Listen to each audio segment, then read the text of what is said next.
Најголемиот еколошки и здравствен проблем на Пробиштип, јеловишната депонија, наскоро ќе почне да се санира.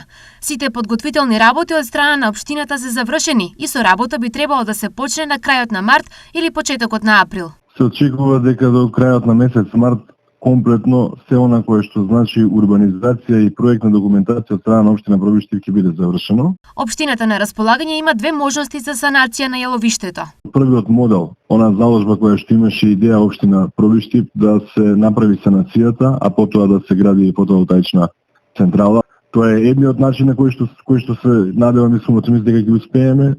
Доколку не се успее за изградба на фотоволтаична централа, ќе се оди само на санација. Вкупната вредност за санацијата на јеловишна депонија во Пробиштип чини 3,5 милиони евра. До крајот на третиот квартал или за неколку само месеци може во летниот период да се заврши санацијата. Значи 2023 година да биде целосно затворен еколошкиот проблем на Пробиштип. Прашината од старото јеловиште ги труе и нивите во околината.